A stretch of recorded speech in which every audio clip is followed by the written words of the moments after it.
everybody, welcome back to whatever this is called, where an asthma inhaler can be battery acid, a rock can be a cosmic dagger, and Pennywise politely agrees to whatever rules you yell at him. I am Scott Taylor, here as always with Mr. Steven Garcia. Steve, how you doing? Fantastic. Um, can't wait to get into this episode. This is kind of like the literal Pandora's box opening up in this episode. So it's going to be fun. How are you? Good. I'm ready to dive in and talk a little bit about the lore of Pennywise and how this all ties in. This episode number 5. Yeah. Number 5. Fucking great.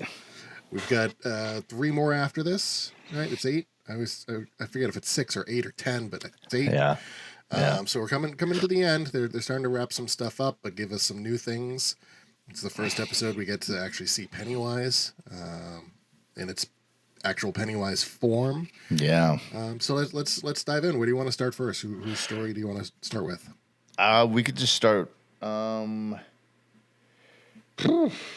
see. Well, I mean, I guess an overall view of the episode that I really liked was this kind of with the introduction of Pennywise, the series is now like it's now like pedal to the metal, and it's gonna. I mean, all the guys, I'm so tongue tied today. All the the boundaries of the living and the dead are obviously are coming down. So the last 3 episodes I think are gonna just be the introduction of Pennywise and his influence, which is you can already kind of feel anyways because of the setting, the racism in town and also in the military. And so, I mean, it's just gearing up, and I'm excited. I'm ready to We're gonna get to the point, the next 3 episodes. I think we're gonna learn more about Pennywise and the original form of the human, the portrayed Pennywise, and how Pennywise picked that as its form. Its preferred form, I should say. Yeah. So I think we're going to learn about that. We're going to learn about Periwinkle, the daughter, the female clone, and see what's going on there. We can talk about our see if our theories are still holding true. Yeah. And then we're going to see the black spot, and we're going to see the I forget the name of the white group. It's like the white businessmen for something or something like that, for decency. Oh, yeah. Some sort of hidden, superiority type group, and so we're gonna see them take down the black spot, because the whole Pennywise cycle is feed, wake up, feed, and then feast. Right, so there's always one big thing at the end, and so that's where we're getting to. We know that's gonna happen, and we're still on those little steps towards there. And I think we got a couple tidbits of, okay, well, this is where it's leading, because you see the projectionist going off to Shawshank, something destroying the bus and forcing him out to be a fugitive, and then him going in and showing that no, it was the butcher's wife that he was hooking Iris. up with. Yeah, Iris. Which Kirsch. Yep, Kirsch which is the old lady in the movies, right? Do you remember when Betty? She's the redhead. I forget her name. Goes to her old house, old apartment, and it's that's the form occupied. Pennywise takes. Yeah. Well, and geez, I'm so scatterbrained this morning. I think it's because I haven't had caffeine yet. But I mean, there's a lot of things, a lot of Easter eggs in this episode that are really coming out. And let's see. I think my notes are just gibberish. That's why. And so, it's interesting to kind of all these things are coming to light, and it's going to get really dark, I feel like. And, everything is kind of, it seems like everything is kind of a decoy, like a zag, when the kid that died in the first episode, he comes back. What did you immediately think when you saw that? Did you think, oh, this is a setup? I believed it. because I was thinking, no, there's been, Beverly, right? That was her Yeah, name. Beverly. That's it. So Yeah. in the movies there was Beverly, and she was still alive down there. Yeah. She had been recently taken. This has been, a while since he's been taken. He was the first one that we actually see in the Mhm. series. But I was like, all right, I'm gonna roll with it, and I went with no. Maybe Yeah. he got out. Maybe Pennywise slipping and has too much going on, and he got out. So I believed it up until the turn. Once he got into the sewer, then I started questioning it. Yeah. Yeah. Um, yeah, because it's the same feeling I'm having with Ingrid. Is that her name? Ingrid Kirsch. It's the same feeling I have with her, and I think we both kind of had that feeling of, is she really being nice because she's trying to help, or is she Mm-hmm. because she befriended Lily, and Lily took all the buddies down to the sewer with its help, but it's causing you to kind of question if all of these things are connected because of this town and the racism that's in this town and the time setting.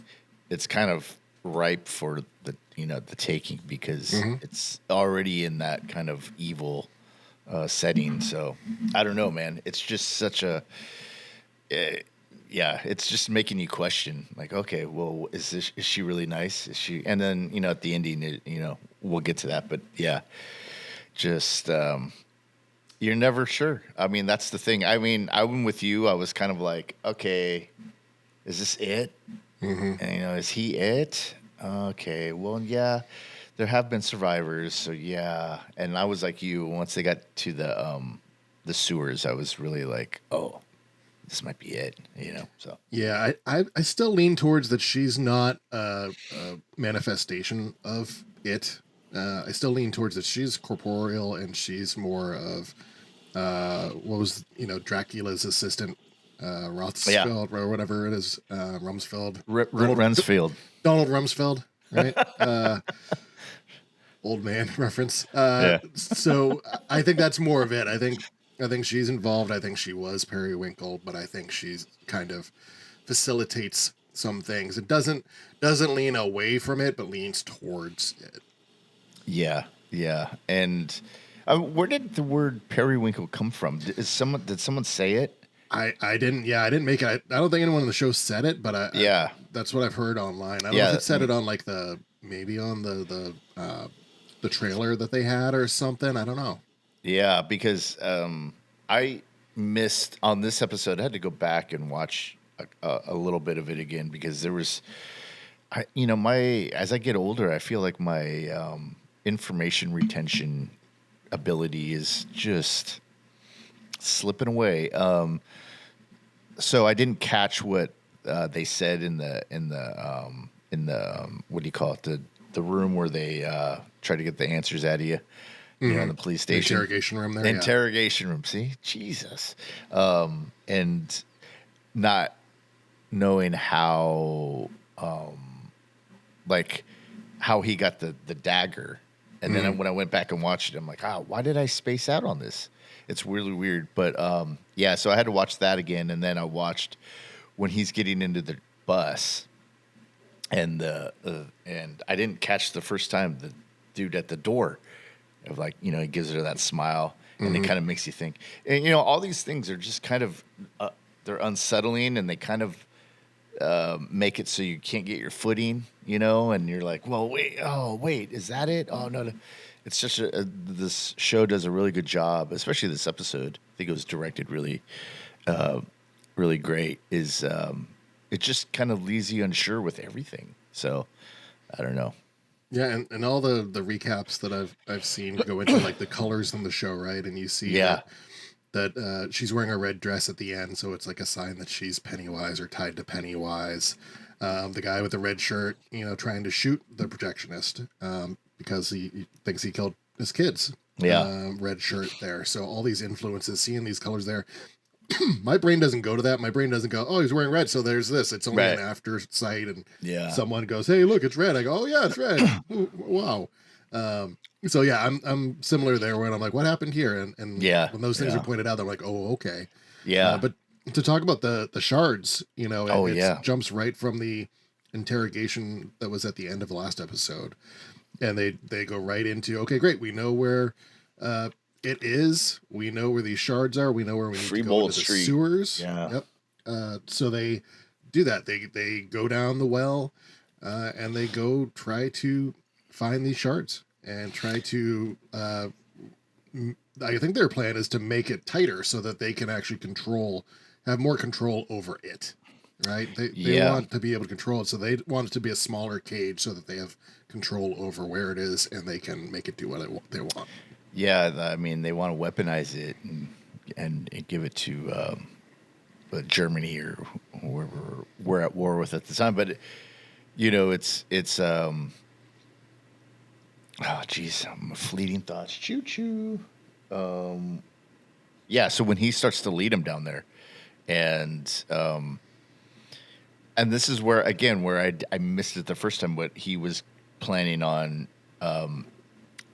giving him the wrong info, bringing him down there, and that's why the lady gives him the shard.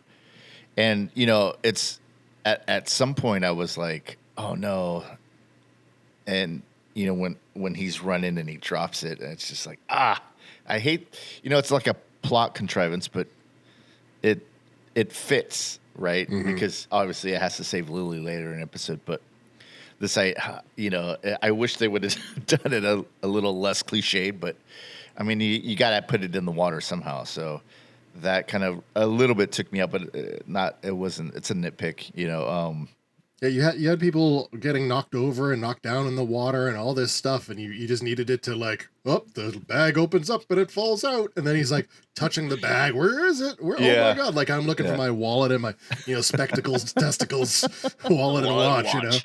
Yeah. And he's doing that feel like, oh my god, it's not there anymore. Yeah, but I think the things in the tunnels, I guess those are reshoots. And because something didn't match with a shot or something. So they had like 2 weeks of reshoots in this thing. And the actors were talking about it. I heard it on the official podcast. And they were saying like, oh, yeah, it was great to have these practical sets, but you're standing in water for 14 hours, in your combat boots and wet pants and all this other stuff. And it's like, oh, geez. But yeah, I mean, I think for the most part, the look of this house, and it's really good, but it's interesting to note what is blue screen in this, and you can never tell. And that's where I think Andy does well, is the normal stuff, like the house, the doorway is the only real thing. Everything else is blue screen, and it's really. And there's other things like that in this episode that are just a little bit of it is real and the rest, and you can't tell. And that's awesome. But then you have this thing where Uncle Sam comes out, and again, he just looks like a ghost from the Ghostbusters. Mm-hmm. Sometimes it's hit or miss, and you never really know when it's going to, because it didn't scare me. It just was like, oh, that looks like a Ghostbuster thing. And I don't know, what you think about the Uncle Sam part? Did that scare you at all? Because no, it all has that kind of outline to it. I think that's kind of how it feels. It feels like you used Microsoft Paint 97 and you manually highlighted around something and then pasted it on top of another picture. Yeah, it feels kind of like that, out of place. And I also, they can do it right too, because like you said, the normal stuff, the house, great. It doesn't exist, and they made it exist. That looks like a real house. It had physicality to it, a dimension to it. It looked great. It had its own personality. But they did do well when they revealed Pennywise, I think, when he's going around the pole, and it's you would normally think that it's just his face is going to turn into its face. But no, they start in the back. They're like, let's start on the back of the head and just start with the mouth, and then Pennywise's head, it just on backwards there. That I think was a solid choice. Yeah, I was going to ask you about that too, because that's kind of a great entrance for Pennywise, and it's a payoff too, because I think for me, I was like, I knew it. I didn't really know it, but I mean, it was confirmed my suspicion that is this Pennywise, and the way he kind of makes his entrance, and I think the way that Hanlon is or Halloran. Yeah, Dick Halloran. The stuff that he goes through too with his grandparents and the way that it is able to kind of get into the deep recesses of his mind and his soul, and this whole thing about locking away your deepest darkest secrets and those kind of things. I mean, it's a springboard into kind of the rest of the episodes of like, okay, that what to be safe and normal, not necessarily good, but just normal, like the barriers are just broken down now, and it's the supernatural and the natural coming together, and with Stephen King, that's a great recipe for some good stuff, some dark stuff. I wonder how much more they're going to use Hanlon, because at this point they know where it is. They don't need to find it. They know it's centric to the sewers. They can go down there. They can go back down there. And he comes out of his hallucinations, and he sees the dead soldier. Yeah. And so is he now seeing ghosts? Is that what was locked inside him? Like he now see ghosts? Yeah, I think the callback to The Shining, which was the kid just discovering the shine, or whatever you call it, The Shining. We actually don't have rights, so you have to be like the Simpsons and call it The Shinning. The Shinning. The theory is that when you're young and you don't know how to control it, you see everything. You see the dead people. You see people from the past. Whatever it is, you're able to kind of see that stuff. And I think that the way to kind of control it is to put it in these boxes inside yourself, like lock it away. Mm-hmm. And I think that when he gets when he gets his box opened and Pulp Fictioned,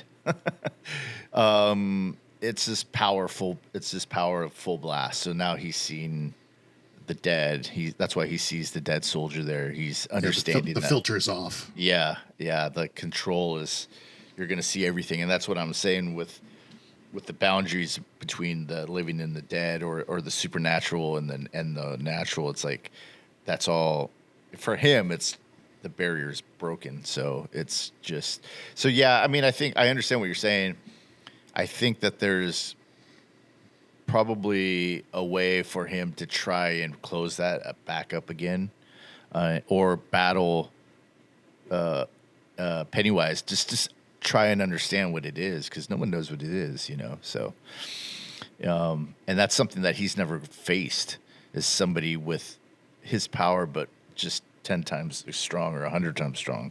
Mm-hmm. I want to get into a little bit about the lore of Pennywise and it.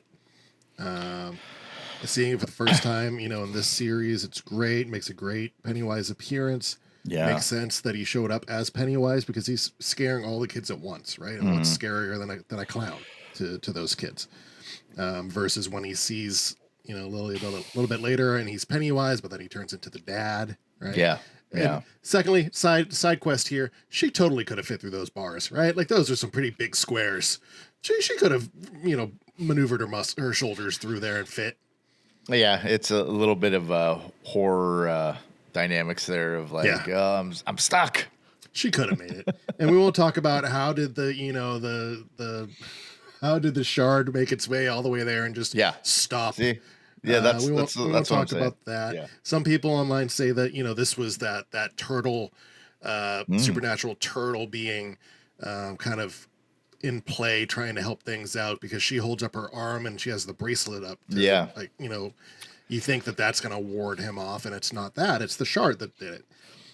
But I always, this is like talking Back to the Future, and not being able to get away from the time travel of it. And I can't get away from the imagination part of it, and whatever you believe is what's true. Mm-hmm. So they believe that it only lives in that forest in the beginning, right? And so that's why it can only live in the forest. And they believe that it can only is stuck there now because of these shards, and the shards have power because they believe it. Mm-hmm. That's a lot to grasp. Like, when you're thinking about the TV series and all the details they have to put into it, There's a lot there where you're like, wait, why is this rule there? And if you're setting this rule up, you have to maintain that rule. So in the books, Pennywise, in its own words, because we talked about there's like a whole chapter there when it's in its own like dialect, its own thought process. It talks about why he didn't leave Derry, and it's like I've made this into like a buffet, right? I've made this my buffet. This is a entity that comes out every 27 years. It's only out for anywhere from 8 to like 13 months, right? So that's the span of it feeding. So it slumbers, it wakes up, it starts eating, and then it has this big final feast at the end, and then it's sated. It's done. It's fulfilled, and it goes back to its slumber. Yeah. It doesn't need to leave. That's the whole thing. They're not keeping it there. This is like Rorschach with the Watchmen. It's like, I'm not in here with you. You're in here with me. Right. It could leave if like I don't know that it even wants to leave. So why is the big push there to keep it contained? It wants to live in Derry. The big push for the tribal people should be we have to destroy this thing. Yeah. Oh, I think that's to stop it. Yeah, I think that well, that's a great point. I think that's kind of maybe that is kind of something they haven't learned yet. Maybe I don't know. But I think that I think it would want to stay because, like you said, it when it wakes up, it starts scaring everybody just to fatten them up, and then it goes in for the big feast. Yeah, that's a great point. I mean, I never really thought about it because I feel like this is kind of, I don't know if this is retconning all that stuff or if it's just an ignorance, like they don't really understand that yet, or maybe, but I think that there's some kind of, I think that the Native Americans group is kind of put in this position where I think that maybe it's going to end up that way, that they're going to come to that conclusion of we just need to kill this thing because it's maybe taking over the town or it's showing something that it's never seen before. So I think that maybe they're put in that position to kind of find that out at the end of this series or at the end of this season. That could be it. But I don't know. At this point, I think retconning all that stuff, I don't think it makes sense because you have a history of it already. Mm-hmm. So it's interesting to see what Andy is going to do. Andy Machete will do with that, and maybe he'll zag, or maybe he'll add that in, or I don't know. But that's a great point. Never thought about that. Yeah. Do the tribal people do they feel because they have this cultural belief over the years, that it has to be trapped. Like they all believe it has to be trapped. So that's why they feel like it has to be trapped. And they have an acceptable level of, shit's going to happen during this 8 to 13 month period every 27 years. And we're just going to have to buffer what we can do and try to, keep people safe, keep our community together, and be aware of this. So they might just be in the mindset of, we can't. This is what we do because this is what we've always done. Yeah. But I see it as, I don't leave the house much because I could do grocery delivery. I could do DoorDash. I have multiple streaming services. Yes. I have Fortnite. If I want to play a game, like I have stuff. So why would I leave this area? And I don't think Pennywise wants to leave. I don't think it wants to get out of there. It's fine. It doesn't want to rule the world.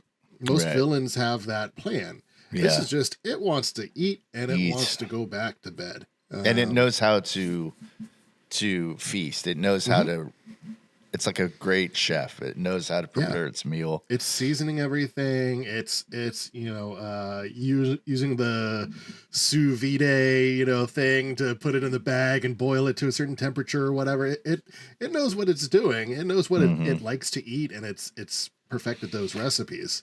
And that's what it's trying to do. It's not just going with oatmeal. It's like, no, I want a ribeye. I'm going to cook a nice ribeye. I'm going to make some rosemary mashed potatoes.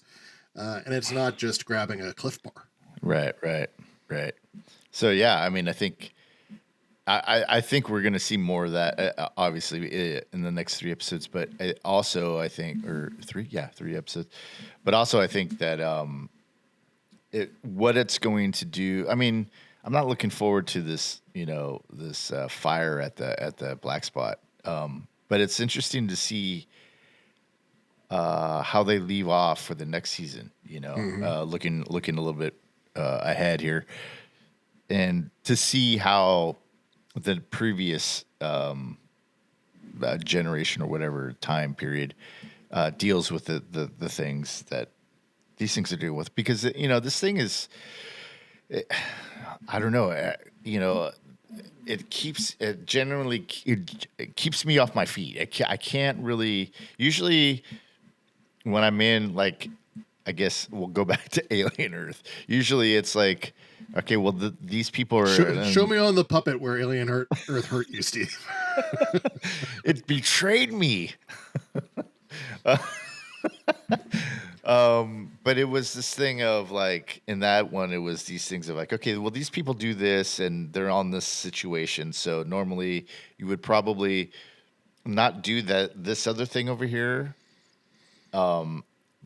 And then they do that other thing, and you're like, oh, okay, then I don't know. It's not like that, but it is like, geez, I wonder how, I just wonder how, like, Periwinkle and Pennywise, like, connect and make that connection.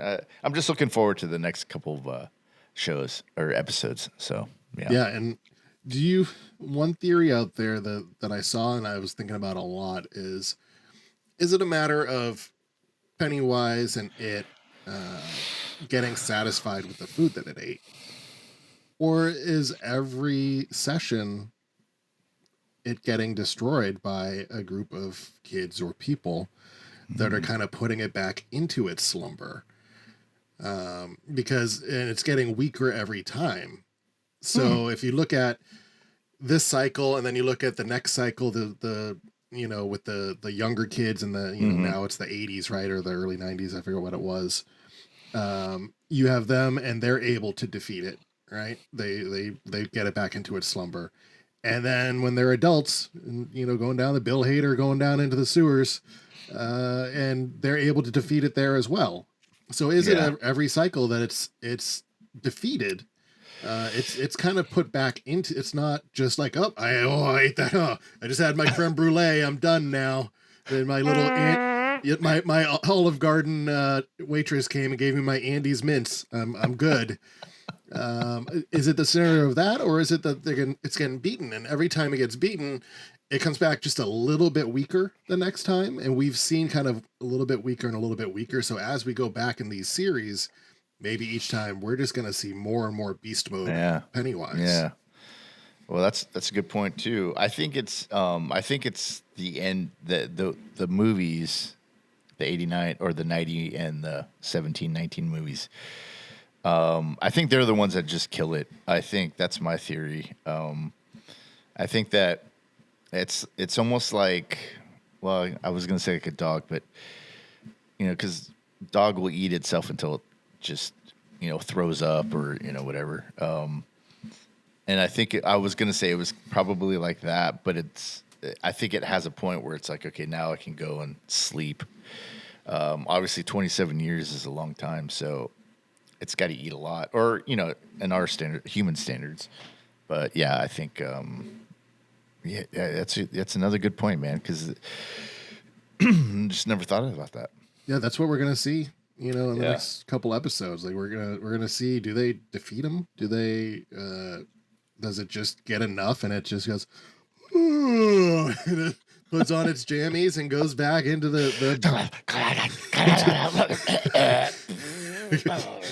goes back into the pile of dead bodies, like pulls some children over it to stay warm, and what's gonna happen there? Where are we gonna go with that? That's what we've got, some more episodes, and because they're going backwards, they can do whatever they want. If we did see the defeat of Pennywise by Bill Hader, then now we can see what actually happened here. Maybe a kid doesn't slingshot it in the face, and it goes, oh, and it runs away, or shrinks into a baby or whatever we've seen before. Maybe it does maybe it does actually win, and it's like, yep, I know I'm ready to retire. Yeah. Well, I think too. I think it's going back to what you were saying about the thinking, the power of what they believe and everything. Because I think in the updated or the modern versions here, I think they just figured that out then, because it's like when the sickly guy, this is battery acid, and like I feel like that's kind of they figuring it out then. But who knows? We'll see.